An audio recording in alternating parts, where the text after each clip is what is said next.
नमस्कार दोस्तों, मैं आज आपके लिए लेके आया हूँ एक मोटिवेशनल स्टोरी जो आपकी ज़िंदगी बदल देगी। चलिए शुरू करते हैं। आज की स्टोरी आपके साथ शेयर करता हूँ। एक बार एक बड़े मॉल में बहुत सारे लोग बैठे थे। वहाँ पर दुनिया का एक बहुत ही बड़ा स्पीकर आने वाला था और सब लोग उसकी बातें सुनने के लिए वहाँ पर आए थे। लगभग 10 मिनट के बाद स्पीकर स्टेज पर आ जाता है और वह बोलता है कि अगर आपने मेरी बात ठीक से सुन ली और समझ ली तो आपकी ज़िंदगी पूरी तरह से बदल जाएगी। उसके बाद वह अपनी जेब से बिल्कुल नया चमकता हुआ 500 रुपये का नोट निकालता है और उसको ऊपर करके उससे उनसे पूछता है कि ये नोट आप में से किसको चाहिए। ये सुनते ही सब लोग अपने अपने हाथ ऊपर कर देते हैं। वही स्पीकर बोलता है कि ये नोट मैं आप में से किसी एक को दूंगा, लेकिन इसके लिए आपको थोड़ा वेट करना होगा। अब वह स्पीकर उस नोट को अपनी मुट्ठी में बंद कर लेता है और थोड़ी देर तक उसको मसलता है। अब उस नए नोट में सल पड़ जाती है और वह थोड़ा पुराना सा लगने लगता है और वह एक किनारे में थोड़ा फट भी जाता है।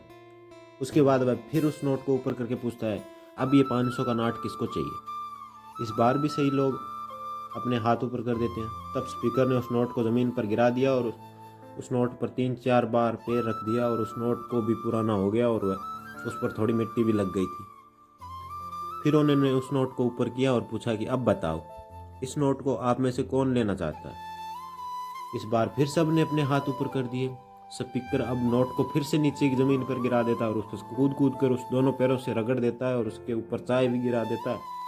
अब नोट इतना गंदा हो जाता है उसको पहचानना भी मुश्किल होता है। कोई भी उस नोट को देखता है तो यही बोलता है कि ये सिर्फ एक गंदा कागज का टुकड़ा है, अब यह बेकार है, इस दुनिया में उसकी कोई वैल्यू नहीं है। स्पीकर ने एक बार फिर उन नोट को उठाया और ऊपर करके सबसे पूछा, अब इस नोट को कौन लेना चाहता है। और इस बार भी सब ने अपने हाथ ऊपर कर दिए।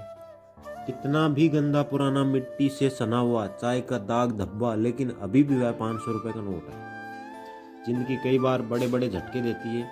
आप एग्ज़ाम हॉल में जाते हैं, जॉब के इंटरव्यू के बाद आप सिलेक्शन नहीं होता। अब आपका बुरा समय चल रहा होता है और आप सिचुएशन का सामना कर रहे होते हैं। उसके बाद आपको लगने लगता है आप सफलता के लायक ही नहीं हैं।